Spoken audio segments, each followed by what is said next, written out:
Welcome to Rise Africa channel, where we stand firm in our commitment to showcasing Africa's strength, resilience, and the dynamic forces shaping its future. Today, we're thrilled to present an exclusive and eye-opening interview with the President of Somalia, direct from Italy, revealing truths that promise to redefine.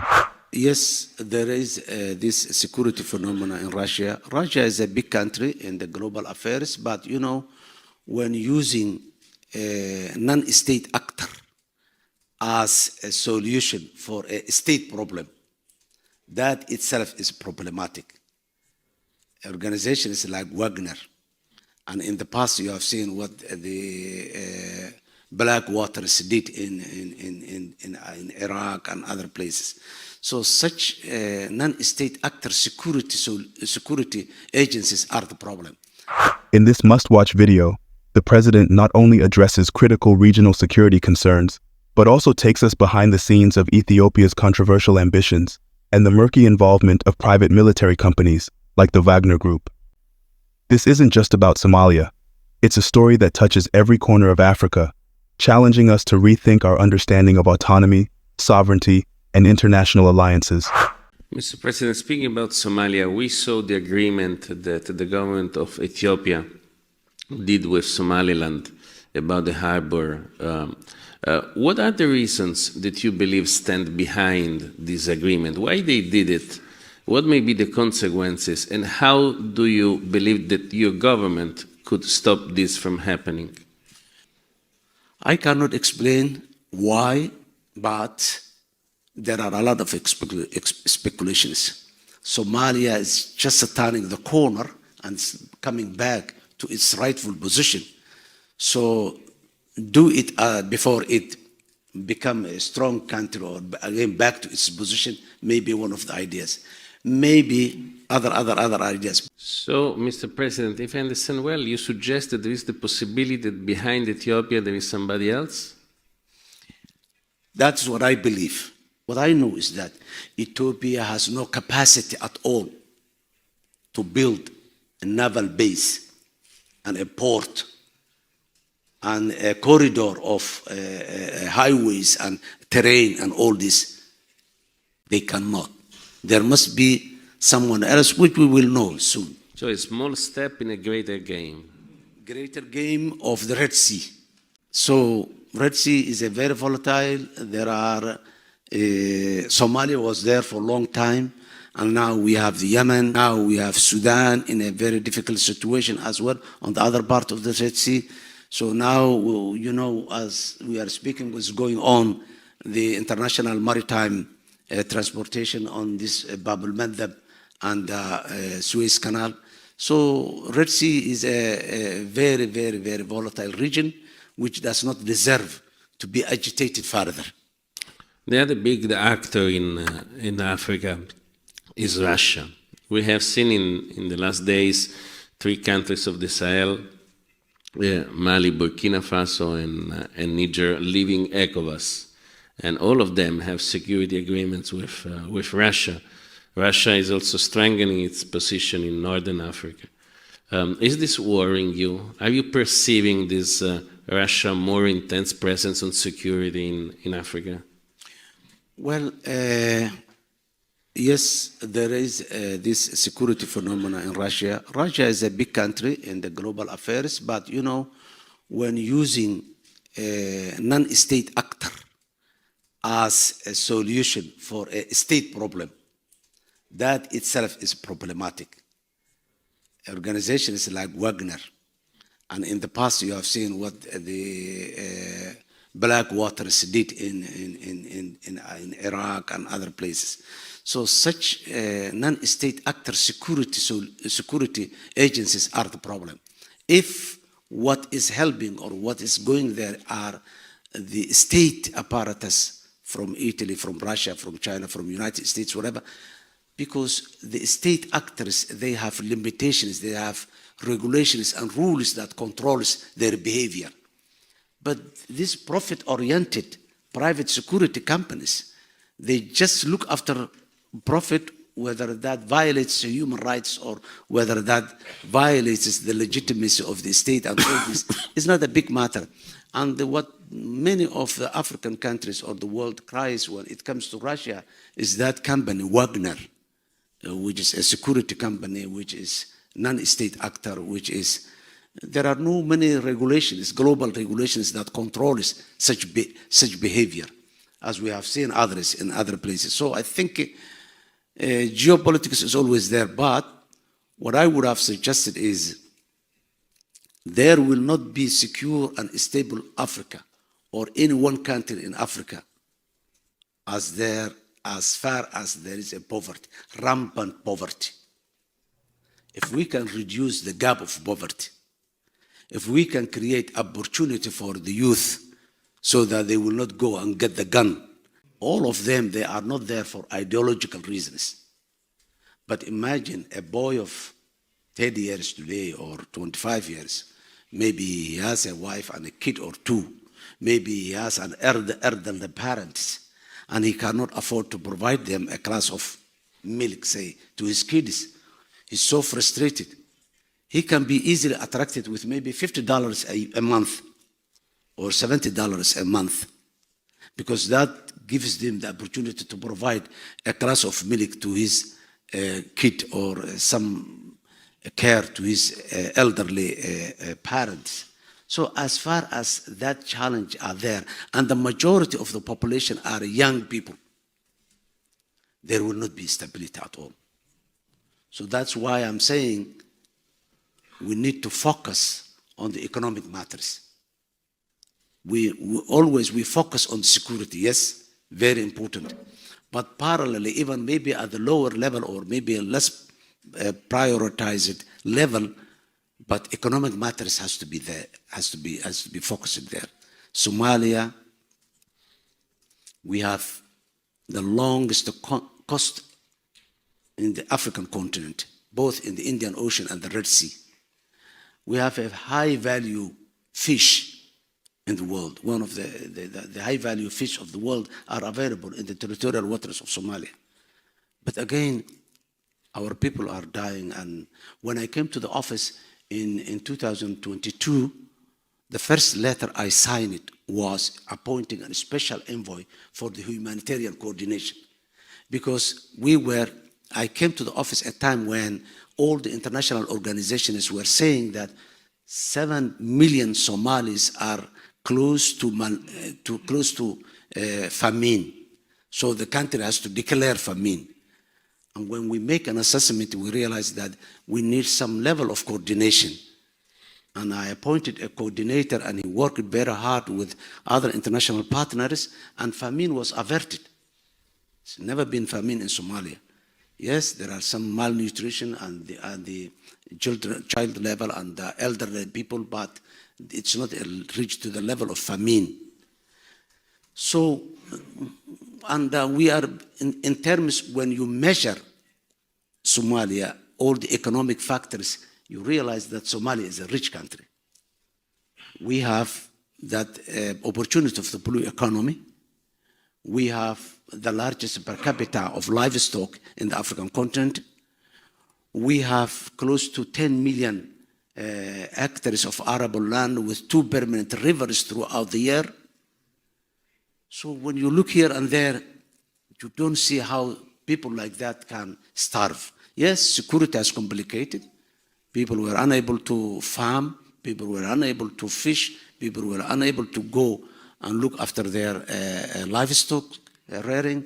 Yes, all this, but even then, if all of us go to the ocean, to the coastal area, and sit there, and go to through the traditional artisanal fishing, we can live. But, you know, the infrastructure is not there. The opportunity is not there.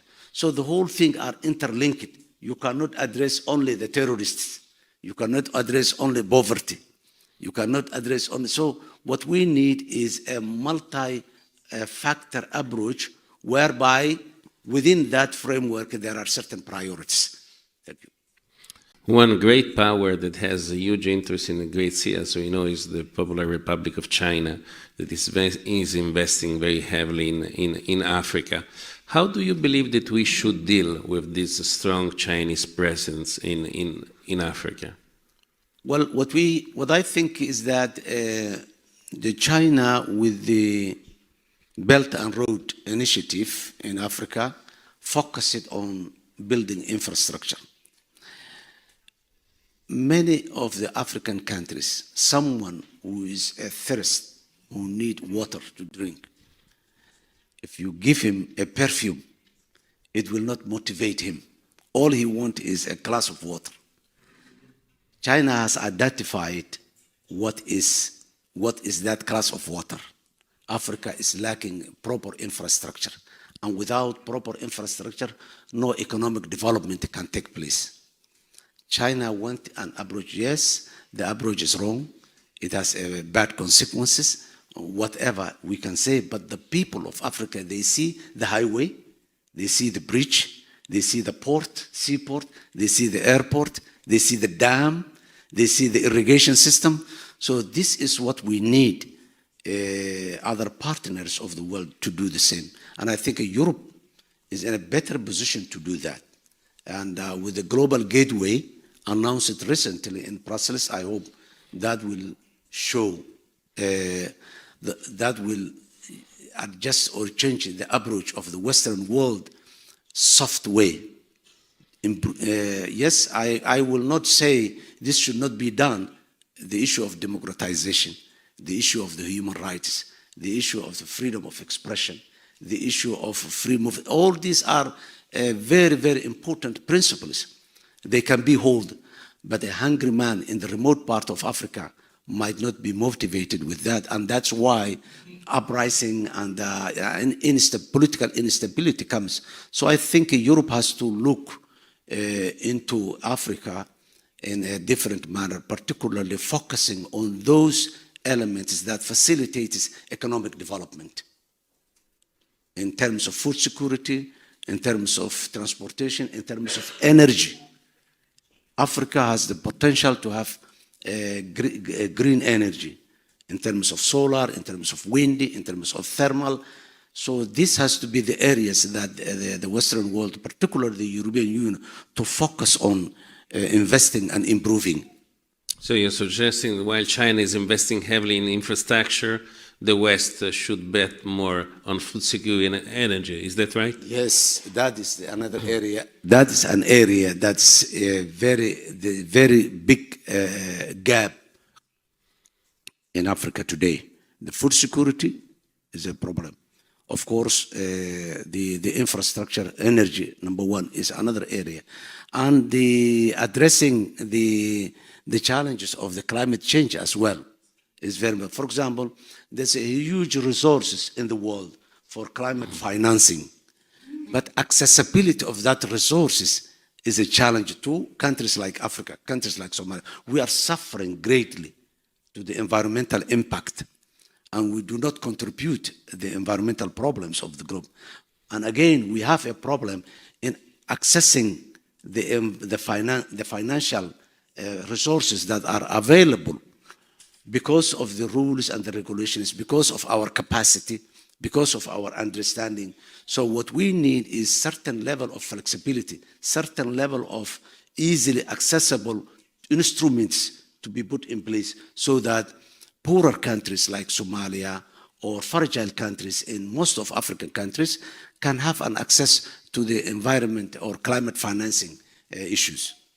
As we delve into the complexities of Ethiopia's moves, the silent giants like China and Russia, and what this means for Africa's future. Mr. President, the West and Europe appreciate a lot your efforts against Shabab and the terrorist organization. What is your evaluation in terms of how they have been weakened and what is still missing to be done? Well, we've been fighting with Al-Shabaab for the last 16 years. The African Union mission with 20,000 plus forces, mechanized with heavy equipment were there. But this was a very domestic insurgent group that has no local agenda or national agenda. Their agenda was a global agenda. So we've been fighting with them militarily. And I was there in this office, the high office of the state in 2012, 2017, based on that experience. And since then, when we came, we changed the strategy of the war. And instead of focusing only military, yes, military is very important, and it is the number one pillar for the fight against the terrorism, but it's not enough. So we opened two new fronts. One is Shabab is ideology-based organization, faith-based. So we opened a new front, which is ideological war. What they are propagating is not the true Islam. It's not the real Islam. So we had organized a conference for all religious scholars in Somalia and in the diaspora as well. The government of Somalia invited major religious scholars, known figures within the society. They came together to Mogadishu. They have a conference for 5 days, and the discussions on that 5 days were televised live in more than a dozen TV channels throughout Somalia. So the Somali people were watching and listening what this scholar was. And at the end of the 5 days, they produced a fatwa, a statement, saying that the actions and the behavior of Al-Shabaab are un-Islamic. They have nothing to do with Islam. So the people of Somalia should not be mistaken by some of the nice words or the nice speeches that they are saying. So that has a big blow on the thinking and the mindset of the society. Number two, we established a TV channel 24 hours a day, 7 days a week that advances that ideological war against Al-Shabaab. We've organized a distribution of leaflets in the rural area by helicopters so that the people will be given contact numbers so that they can contact directly through the phone. And Somali people, they have a very good connection of the mobile phones. So this was one front, and it was very, very effective front. It keeps back from the community to support Al-Shabaab, and the communities, that's what makes the popular uprising against Al-Shabaab in the rural area, remote areas. Now, we opened also a third front, which is to fight Al-Shabaab against their economic sources. We deny they have been collecting huge amount of money from the Somali people. And this money, nobody today takes money with a handbag and moves around. They use bank, they use the remittance companies, they use the mobile telephone, mobile money systems. So the government went into these systems, and we started to block a couple of hundred accounts in the bank, in the remittance, and in the mobile money. So their movement of money has been restricted, not completely closed or tap it, but restricted. So because of that, their capacity has become restricted now. They don't have the financial capacity they had a year ago today. Still, they are moving money here and there, but not as they were a year ago. They cannot use the banks, they can use the remittance, they cannot use the electronic or digital money in Somalia today. So these three strategies put together, Somalia, the Al-Shabaab's capacity has degraded to a level. They are still threat, but not as threat as they were a year ago. We started the war 30 kilometers outside Mogadishu, the capital city of Somalia. And today our forces are 800, 900 kilometers away from Mogadishu. So more than 50% of the country is liberated. There are 4 federal member states in Somalia whereby Al-Shabaab was occupied on the rural area, not the towns. The towns were always free, but the rural area, and they restricted the movement, the supply lines and all this. Today, 2 of these 4 states are completely free from Al-Shabaab, and the other 2 is the operations are already started and going on. We are past the day that we were planning to finish the war. But we are very much confident that we will finish Al-Shabaab, defeat Al-Shabaab militarily. Ideologically, they may stay some time within this community, but militarily, definitely, we will defeat them soon. Thank you, Mr. President. Speaking about fighting terrorism, we are watching the Houthi in Yemen. We know that they are supported by Iran. We know that they say that they want to fight Israel, but in reality, they are threatening the world maritime trade in the Red Sea. How do you see them? How do you consider them in the frame of the greater game for the Red Sea that you just described? They are a threat, and that's true. You know, when the neighbors are not stable, your house is not stable as well. When the neighbors on both sides of the Red Sea are not stable, are controlled by fragile states, the Red Sea will not be safe enough. In a couple of years back, the piracy from Somalia was threatening the movement of the sea lanes of the Red Sea and the Indian Ocean. It costed a huge amount of money for the world to stop this menace or threat piracy in the Red Sea and the Indian Ocean. Today, the Houthis are now threatening again. And tomorrow, who will be the threat again, we don't know. There is only one solution. Those countries who are on the both sides of the Red Sea must be stable countries.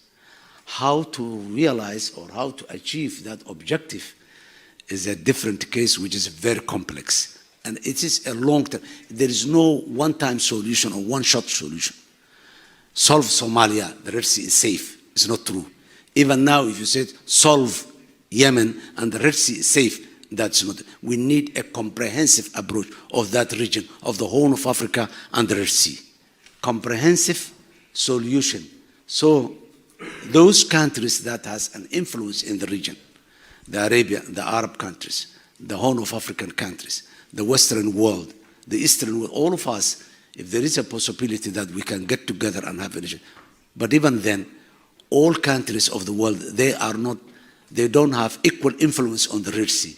There are certain countries who got more influence than the others. So those who are got the influence on this region must get together and stop. Now, when there was a piracy in Somalia, there was a coalition against the piracy, global coalition against piracy.